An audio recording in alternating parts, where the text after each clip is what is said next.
Hello students, आइए देखते हैं चैप्टर 14 की चौथी हेडिंग का पहला टॉपिक ट्राई कार्बोक्सिलिक अम्ल चक्र टीसीए के बारे में, जिसे क्रेब्स चक्र भी कहा जाता है।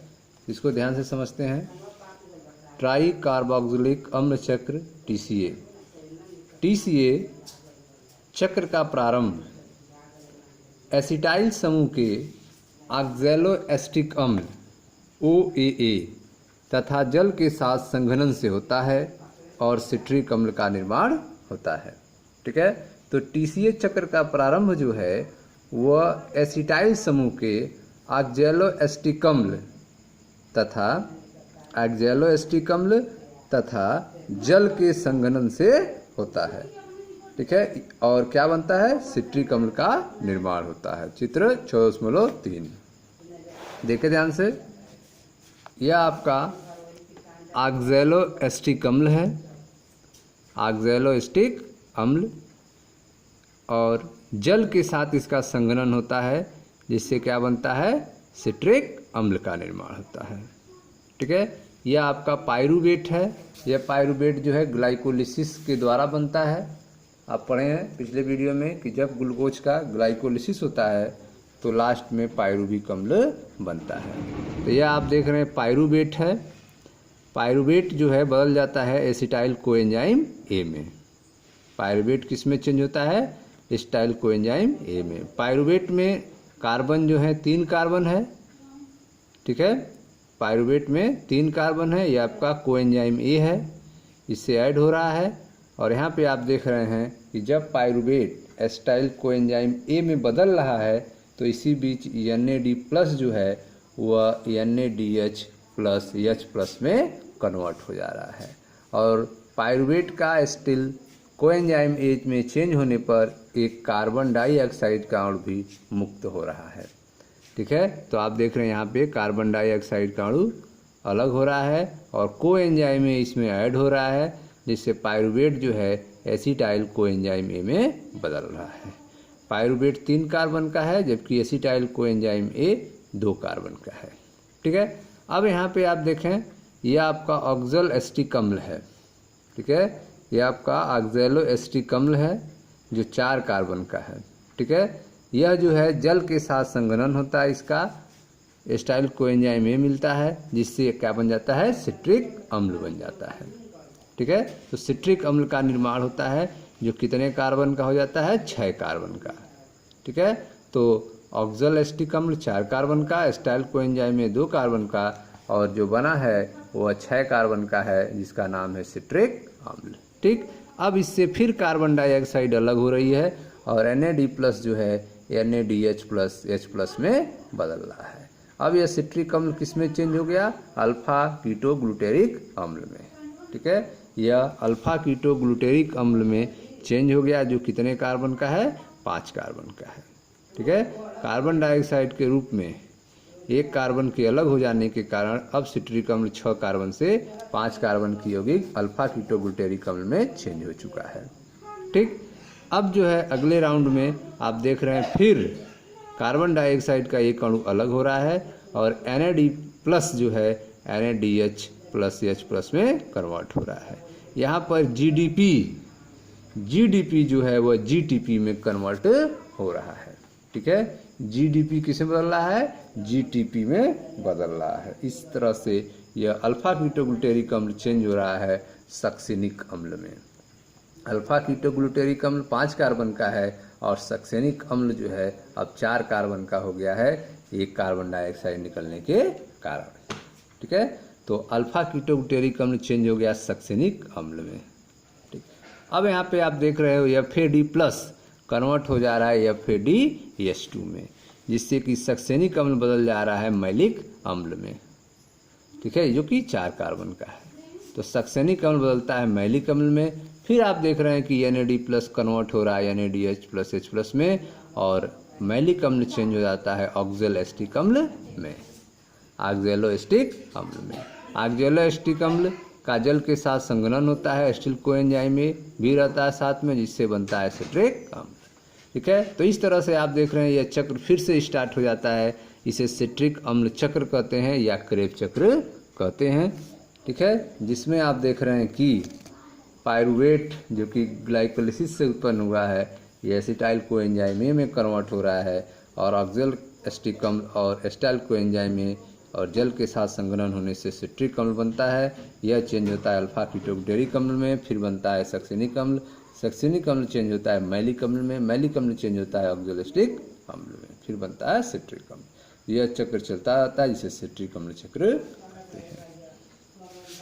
ठीक है, तो आपने देखा कि TCA चक्र का प्रारंभ जो है वो एसिटाइल समूह के ऑक्जेलो एस्टिक अम्ल तथा जल के साथ संघनन से होता है और सिट्रिक अम्ल का निर्माण होता है।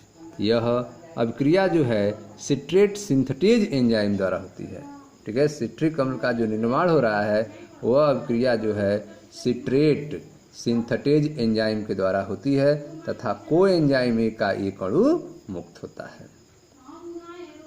ठीक है, यह अभिक्रिया जो है सिट्रेट सिंथेटेज एंजाइम के द्वारा होती है तथा कोएंजाइम ए का एक अणु मुक्त होता है जब, ठीक है, तब सिट्रेट आइसोसिट्रेट में समाहित हो जाता है। ठीक है, तो सिट्रेट किस में चेंज हो जाता है? आइसोसिट्रेट में। कब चेंज होता है? जब सिट्रेट सिंथेटेज एंजाइम द्वारा होता है और कोएंजाइम ए का एक अणु मुक्त होता है। जब कोएंजाइम ए का अणु मुक्त होता है तब सिट्रेट जो है आइसोसिट्रेट में समायोजित हो जाता है। यह डी कार्बोक्सिलीकरण के दो लगातार चरणों के रूप में होता है। इसके उपरांत अल्फा कीटोग्लूटेरिक अम्ल तत्पश्चात सक्सेनिल कोएंजाइम ए का निर्माण होता है।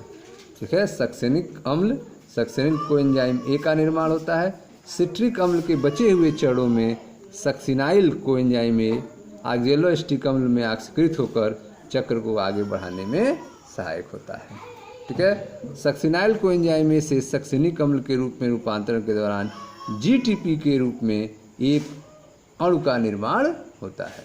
यहाँ पे आप देख रहे हैं, यहाँ पे GDP जो है वह GTP में कन्वर्ट हो रहा है। GDP जो है वह GTP में कन्वर्ट हो रहा है। ठीक है, तो इस तरह से आप देख रहे हैं ट्राई कार्बोक्सिलिक अम्ल अर्थात TCA चक्र के बारे में। इसमें आपने देखा कि TCA चक्र का प्रारंभ जो है वो एसिटाइल समूह के ऑक्जेलो एस्टिक अम्ल तथा जल के साथ संघनन से होता है और सिट्रिक अम्ल का निर्माण होता है। यह अभिक्रिया जो है सिट्रेट सिंथेटेज एंजाइम द्वारा होती है। यह अभिक्रिया जो है वह सिट्रेट सिंथेटेज एंजाइम द्वारा होती है तथा कोएंजाइम ए का एक अणु मुक्त होता है।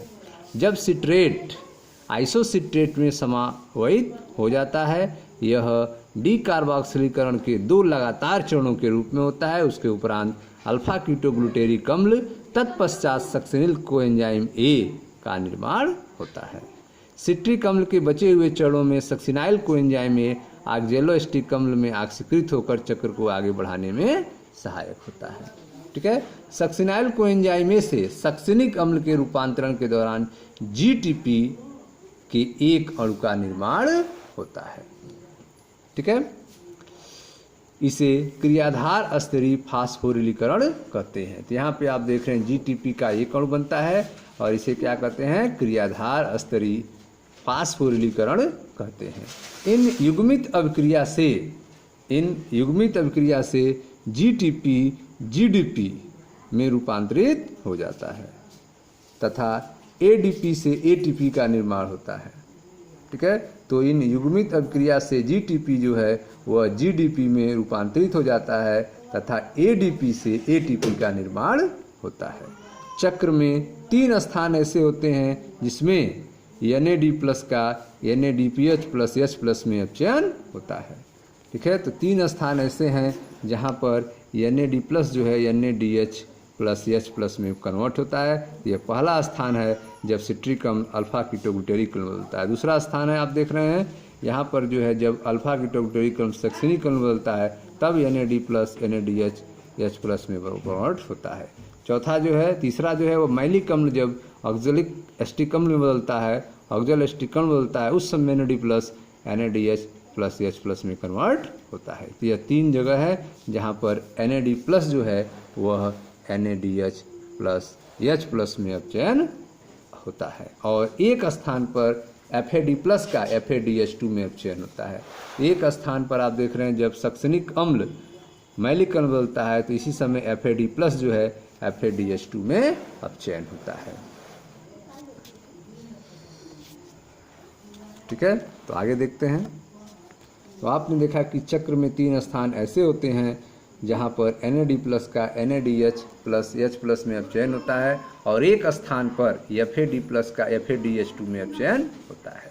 TCA चक्र द्वारा, ठीक है, TCA चक्र द्वारा एसिटाइल कोएंजाइमेज को एंजाइमस अम्ल के निरंतर ऑक्सीकरण हेतु ऑक्जेलो एसिटेट अम्ल के पुनर्निर्माण की आवश्यकता होती है जो चक्र के प्रथम सदस्य है। ठीक है, तो TCA चक्र के द्वारा एसिटिल कोएंजाइमेज को एंजाइम अम्ल के निरंतर ऑक्सीकरण हेतु ऑक्जेलो एसिटेट अम्ल के पुनर्निर्माण की आवश्यकता होती है जो कि चक्र का प्रथम सदस्य है। इसके साथ साथ NAD+ तथा FAD+ का NADH और FADH2 में क्रमशः पुनरुत्पादन होता है। अतः सांस की इस अवस्था के समीकरण को संक्षेप में निम्न प्रकार लिखा जा सकता है। देखिए ध्यान से, ये आपका पायरुविक अम्ल है +4 NAD+, पायरुविक अम्ल +4 NAD+ plus FAD+ plus 2H2O plus ADP plus PI। Mitochondrial आधात्री में यह चेंज हो जाएगा 3CO2 plus 4 NADH plus 4H plus FADH2 plus ATP में। ठीक है, तो इस तरह से आप इस समीकरण को लिख सकते हैं। अब तक हम देख चुके हैं कि TCA चक्र में, ठीक है, अब तक आप देख चुके हैं कि TCA चक्र में ग्लूकोज के विखंडन से कार्बन डाइऑक्साइड निकलती है। ग्लूकोज के विखंडन से कार्बन डाइऑक्साइड निकलती है। NADH प्लस H+ के 8 अणु, FADH2 के 2 अणु तथा 2 ATP अणुओं का निर्माण होता है। ठीक है, तो TCA चक्र में ग्लूकोज के विखंडन से कार्बन डाइऑक्साइड निकलती है। NADH प्लस H+ के 8 अणु, FADH2 के 2 अणु और 2 ATP अणुओं का निर्माण होता है। आपको आश्चर्य हो रहा होगा कि अभी तक सांस की चर्चा के दौरान न ही कहीं पर ऑक्सीजन का तथा न ही कहीं पर ATP के बहुत सारे अणुओं के निर्माण की चर्चा हुई है। ठीक है, तो अभी तक जो है न तो ऑक्सीजन की चर्चा हुई और न तो, ठीक है, न तो ATP के बहुत सारे अणुओं के निर्माण की चर्चा हुई है।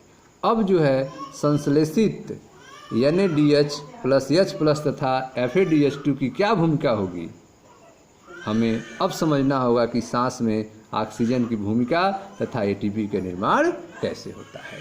ठीक है, तो ऑक्सीजन की क्या भूमिका है और ATP का निर्माण कैसे होता है, इसको हम लोग देखेंगे नेक्स्ट वीडियो में इलेक्ट्रॉन परिवहन तंत्र अथवा ऑक्सीकरणीय फास्फोरिलीकरण में। Thank you.